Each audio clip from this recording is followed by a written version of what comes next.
watching women's college basketball, it's very clear just how important Lisa Bluder has been to the sport of basketball, especially women's basketball, and in basketball. All right, take this. In fact, the 32.3 million strongest basketball fan base in history is about to go. What I refer to as a coaching catastrophe is subtly destroying women's basketball's future and the next generation. Under Lisa Bluder's direction, a superstar like Caitlin Clark is dominating, but other amazing talents from previous and current generations are being totally disregarded. It's true that 90% of these creative athletes never ever realize their greatest potential. Imagine a top player being benched after only 3 minutes of play. Your preferred up-and-coming celebrity. They might come next. The whole basketball community is on the verge of blowing apart. And what I'm going to tell you will fundamentally alter your perspective on this sport's future. Because Caitlin Clark right now, obviously, she is the star of basketball, men's or women's. If you are, debate a wall. She is the star of basketball. And the thing is, when it comes to Caitlin Clark, is that the reason why she blew up is... Now, Lisa Bluder spotted a player who had the potential to completely transform women's basketball the moment she saw Caitlin Clark play. This is the truly fascinating part, though. Most coaches still don't grasp what Bluder saw. She took a risk that practically no other coach would take. She witnessed Caitlin's incredibly unique, once-in-a-lifetime gift. And Bluder created a whole system based entirely on her talent, rather than attempting to repair her or mold her into a certain shape. If you guys look back, there are tweets from 2021 of college basketball being like, why is Caitlin Clark being ignored? Why is everyone just focused on Paige Beckers? Caitlin Clark has been as good. Caitlin Clark should be better. And when Caitlin Clark didn't get nominated for Player of the Year, there was so much uproar they gave her co-freshman of the year, even though Paige won Player of the Year outright, but didn't win Freshman of the Year outright, which is mad. Let's now discuss the actual implications of it for women's basketball. We are currently seeing a truly remarkable situation where the entire game has changed as a result of one coach's choice to promote creativity rather than stifle it. Regular season games are drawing millions of spectators, which is completely breaking all previous records. These days, Caitlin Clark's games are truly drawing attention comparable to that of the Super Bowl. At this is you can't do this, showing them big videos of Caitlin Clark back in 2021.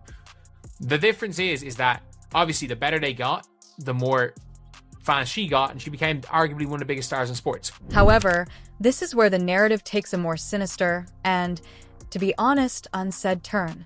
Coaches around the country are attempting to impose strict, unyielding systems on players who possess the same kind of exceptional, game-changing potential. Systems that totally eliminate all of the unique characteristics of the gamers. Which is precisely the opposite of what Lisa Bluder did with Caitlin, as you just heard. So important that Lisa Bluder was Caitlin Clark's coach, because if Caitlin Clark could have gone somewhere else, and we don't know about Caitlin Clark. So this is Lisa Bluder talking about Caitlin Clark. She has, raised the excitement of our sport. There's no doubt. Just because she does things in a different way than anybody else can do.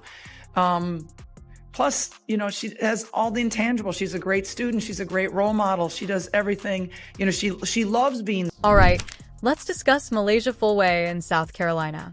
This player may be the most amazing talent we've seen since Caitlin Clark herself, I promise. Magic occurs when Fulway receives the ball. Her ability to create plays that leave everyone in the gym stunned is simply amazing. These are the kinds of moves that cause highlight reels to go viral right away. However, what is going on with her? She is hardly paying attention to the Kurtz during a pivotal game. Only 3 minutes. And why? Since she is not a part of the system. Take a moment to consider that. Women's basketball is finally receiving the recognition it merits in this day and age. Mostly due to athletes that defy expectations and play with flair and unadulterated originality. However, some trainers are still clinging to the antiquated idea that innovation is less vital than control. Let me explain why this is such a big issue. Caitlin Clark made the audacious claim that she would lead Iowa to the Final Four when she first arrived. She was ridiculed for being unrealistic. Bluder, however, didn't silence her. Rather, she took that ambition and confidence and used them to create something revolutionary. Now contrast that with what is occurring with other gifted athletes. Coaches are showing a preference for players who score 3 points a game on average as long as they follow the rules rather than allowing a truly creative skill to develop.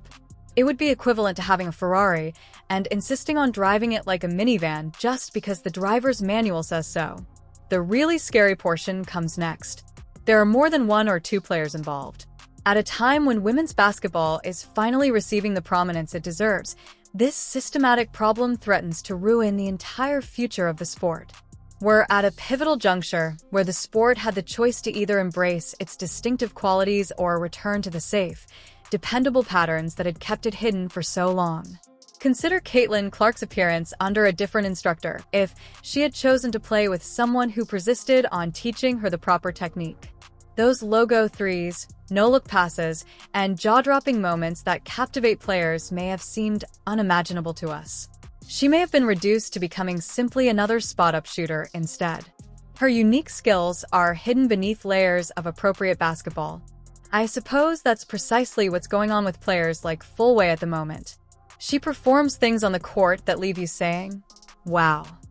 Ankle-breaking crossovers, passes that shouldn't even be conceivable, and behind-the-back maneuvers. Her coaches, however, are attempting to entice her in rather than recognizing her inventiveness. Instead of viewing her innate instincts as gifts that require nurturing, they are treating them like issues that must be resolved. This is more than just a play style. We are discussing the core of women's basketball. The future of the sport will depend on the choices made by coaches and programs nationwide at this critical juncture. Will there be more athletes like Caitlin Clark who are free to test limits and demonstrate what is actually feasible? Or will gifted athletes continue to be compelled to repress their innate skills in order to play the proper way? Ironically, the game is being held back by these traditional coaches who believe they are safeguarding it. They are so preoccupied with avoiding errors that they fail to see the wider picture. Although a player like Fulway may occasionally make a mistake while creating something incredible, Caitlin Clark has demonstrated that the advantages of allowing creative people to be themselves greatly outweigh the risks. Take a look at the numbers. Arenas are sold out when Clark appears. New standards are set by TV ratings. Social media takes off. She does more than simply play hoops. Beyond the game, she is making memories. Her coach understands that sometimes you have to let your stars shine, even if it means they might make mistakes along the way, which is why she is able to do this. The crazy part, though, comes after. Because Caitlin Clark doesn't match a preconceived notion of how the game should be played, several WNBA coaches currently bench her for playing her natural game. This mindset affects more than just specific players. It's giving young players who are watching the game a strong message. And this is when the intriguing part begins. Not just one player is responsible for Caitlin Clark's success. It serves as proof of what occurs when talent is allowed to grow rather than being forced into a machine. The opposite strategy is being observed in women's basketball, though, and the repercussions could be disastrous for the future of the game. They're stating that if you don't conform or sit, you'll be branded as undisciplined. If you try something extraordinary, you'll end yourself on the bench. Without a doubt, Dawn Staley is an effective coach. Her track record is self-evident. However, there is a fundamental gap in the how creative guards like Malaysia Fulway are managed. Staley isn't a horrible coach. Rather, her system isn't made to let players who think creatively reach their full potential. For instance, Fulway was benched for all but 3 minutes in a recent game in which South Carolina lost. Because she doesn't fit the conventional point guard mold, this player watches games instead of changing them, while having the kind of natural talent that makes highlight clips write themselves.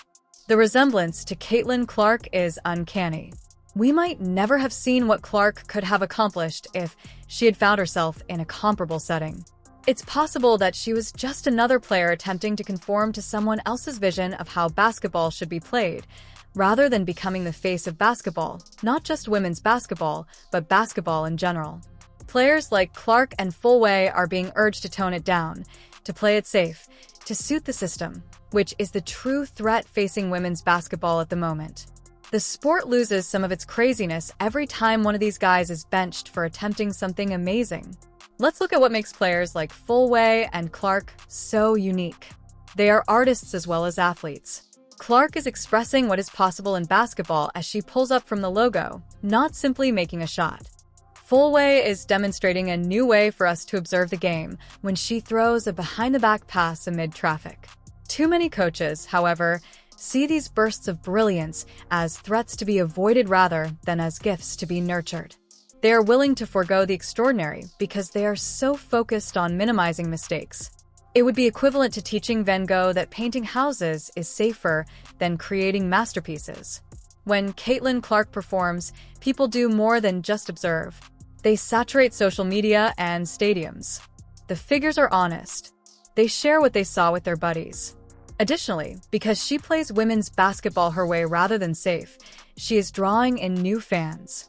She is a living example of how amazing things can happen spontaneously when you let talent show itself. However, there are players like Fullway who are stuck in systems that are unable to manage their gift for every Caitlin Clark who finds her Lisa Bluder. These athletes have to choose between adopting a style that minimizes their natural skills and running the danger of being labeled as mischievous and being watched from the comfort of their own bed. The popularity of athletes like Clark has shown that there is a substantial need for exciting, innovative basketball. However, coaches run the risk of losing that momentum if they keep emphasizing control over innovation. Playing time and individual statistics are not the only factors at play here. It concerns women's basketball's future. When a player like Fullway is benched for playing with Ferry, it hurts the growth of every rookie player watching. It tells them all that being unique is dangerous, that being creative is a liability, and that the safest course is the only one. The irony is that by emphasizing discipline and foundation instruction over fostering creativity, many of these coaches probably think they are doing what is best for their players and the sport. However, they are ignoring a crucial aspect. Those who break the mold are often the finest players. Consider NBA players like Steph Curry, who transformed basketball by performing actions that conventional coaches would have benched if they had been required to play conventional basketball rather than being let to invent the three-point shot. Today, where would the NBA be? At the moment, women's basketball is at a turning point.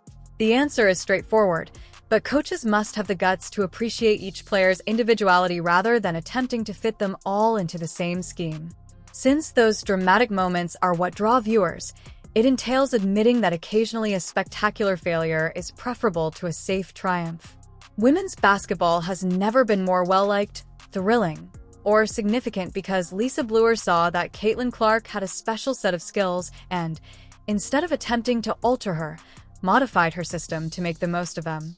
But this goes beyond Malaysia in its whole, or Caitlin Clark. It concerns all players who have ever been advised to stop playing with joy, stop attempting fancy passes, or stop making long threes because they don't meet someone's definition of a proper basket. It concerns the sport's future and whether it will embrace its distinctive qualities or revert to cozy mediocrity. Clark should be closely monitored by the WNBA as she prepares to join the league. The coaches there will either try to adapt her into the current system or let her play the style that has made her the most well-known basketball player. This is in addition to the matter of where she will play. Currently, young athletes from all around the country are watching what happens to talented individuals like Fullway and Clark. The solution to that problem could have a big effect on women's basketball in the future as they determine if being safe or extraordinary is better. Whether basketball rewards uniqueness or conformity. This transcends wins and defeats. The question is whether women's basketball will seize this once-in-a-lifetime chance to develop into something truly remarkable, or if it will be constrained by antiquated notions. Caitlin Clark's career has shown us what happens when talent is given the opportunity to flourish, and the way players like Malaysia Fullway are handled shows how easily that potential may be lost and how rapidly time is passing. There has never been more interest in women's basketball, which gives it impetus or room to grow.